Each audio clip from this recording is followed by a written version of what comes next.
السلام علیکم دوستو، کیسے ہیں سب؟ امید ہے خیریت سے ہوں گے۔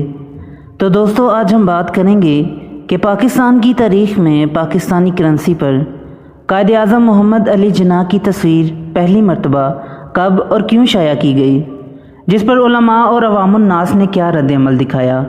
جاننے کے لیے ویڈیو کو اینڈ تک دیکھیں، اور جنہوں نے میرا چینل سبسکرائب نہیں کیا وہ ضرور کریں تاکہ اسی طرح ہسٹری سے متعلق آپ کے نالج میں اضافہ ہوتا رہے۔ تو چلیے دوستو ویڈیو شروع کرتے ہیں۔ یہ 24 دسمبر 1957 کا واقعہ ہے جب اسٹیٹ بینک آف پاکستان نے پہلی مرتبہ 100 روپے مالیت کا ایسا کرنسی نوٹ جاری کیا جس پر بانی پاکستان محمد علی جناح کی تصویر چھپی ہوئی تھی۔ سبز رنگ کے اس کرنسی نوٹ کے دوسری جانب بادشاہی مسجد لاہور کا عکس تھا۔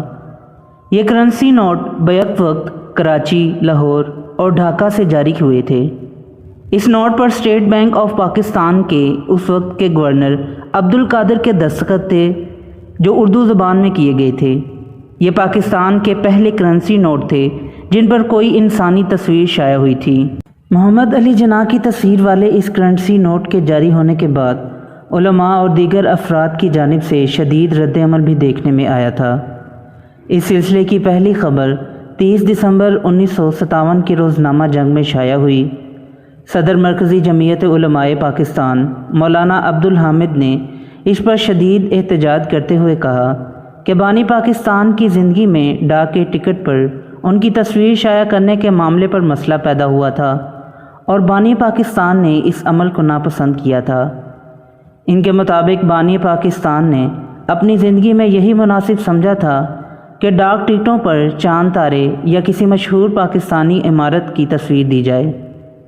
اسی طرح کل پاکستان دستور پارٹی کے صدر مولانا اسد القادری نے تمام اسلام پسند عوام سے اپیل کی کہ وہ ایسے کرنسی نوٹوں کا بائیکاٹ کریں جن پر بانی پاکستان کی تصویر ہو، تاکہ حکام کو مجبور کیا جا سکے کہ وہ جاری کردہ نوٹ واپس لیں۔ انہوں نے اس حکومتی اقدام کو مسلمانوں کے جذبات کی توہین کے مترادف قرار دیتے ہوئے کہا کہ یہ انتہائی غیر اسلامی طریقہ ہے۔ انہوں نے صدر اسکندر مرزا اور وزیر مالیات سے اپیل کی کہ وہ عوام کے جذبات کا احترام کرتے ہوئے ان نوٹوں کو واپس لے لیں۔ اسی خبر میں مرکزی جمعیت علماء اسلام کے نائب صدر مولانا مفتی محمد شفیع کا بیان بھی شائع ہوا، جس میں انہوں نے کہا کہ 25 دسمبر کو بانی پاکستان کے یوم پیدائش کے موقع پر بازاروں میں 100 روپے کا نیا نوٹ محمد علی جناح کی تصویر کے ساتھ رائج کیا گیا ہے اور اسے بانی پاکستان کی یاد منانا قرار دیا جا رہا ہے۔ انتہائی افسوس کے ساتھ کہنا پڑتا ہے کہ قائد اعظم اور پاکستان آج کل نادان دوستوں یا دانا دشمنوں کے ہاتھوں ایسے مظلوم ہیں کہ ان کی ایک ایک یادگار کو چن چن کر مٹایا جا رہا ہے، اور ستم ظریفی یہ کہ یہ سب کچھ انہی کے نام لے کر کیا جا رہا ہے۔ مولانا مفتی محمد شفیع کے مطابق بانی پاکستان اپنی فطرت اور طبیعت میں جمہوری نظام کے خوگر تھے اور پاکستان میں اس نظام کو جاری کرنے کے لیے ہر ممکن کوشش کر رہے تھے۔ ان کو قائد اعظم کہنے والوں نے ہی 10 سال کے عرصے میں کسرِ جمہوریت کی اینٹ سے اینٹ بجا دی ہے۔ ہماری پارلیمنٹ اور گورنمنٹ سازشوں کا گہوارہ بن کر رہ گئی ہے۔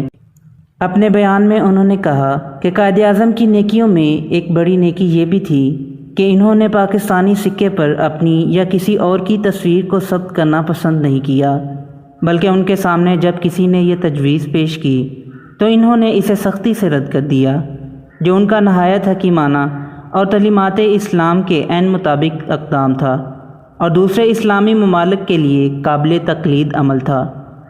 ان کی حیات میں اور ان کے بعد بھی آج تک ان کی یہ سنت حسنہ قائم رہی، مگر آج ان کے یوم پیدائش پر انہی قائد اعظم کے فدائیوں نے آخرکار ان کو بھی رخصت کر دیا اور 100 روپے کے نئے نوٹ پر قائد اعظم کی تصویر چھاپ کر گویا قائد اعظم اور پاکستان کی بڑی خدمت انجام دی۔ اخبارات کے مطالعے سے پتہ چلتا ہے کہ کرنسی نوٹ پر قائد اعظم کی تصویر کی اشاعت پر صرف دینی حلقے ہی معترض نہیں تھے، بلکہ اس مہم میں ان کا ساتھ دینے والوں میں تاجر حضرات بھی شامل تھے۔ اسی زمانے میں اخبارات میں قارئین کے مراسلات بھی شائع ہوئے، جس میں کچھ قارئین نے علماء کے احتجاج کی تائید کی تھی، جبکہ کچھ لوگوں نے اسٹیٹ بینک کی اس اقدام کو قابل تعریف قرار دیا تھا۔ علماء کے احتجاج کے باوجود کچھ ہی دنوں میں یہ معاملہ ٹھنڈا ہو گیا اور وہ سلسلہ جو 100 روپے کے کرنسی نوٹوں سے شروع ہوا تھا دیگر نوٹوں تک بھی وسیع ہو گیا اور 5 روپے اور اس سے زیادہ مالیت کے تمام نوٹوں پر بانی پاکستان کی تصویر شائع ہونے لگی۔ تو دوستو یہ تھی آج کی ویڈیو پسند آئی ہو تو لائک ضرور کریں اور میرے چینل کو سبسکرائب کریں۔ پھر ملتے ہیں ایک نئے ویڈیو کے ساتھ، تب تک کے لیے اجازت دیں۔ اللہ حافظ۔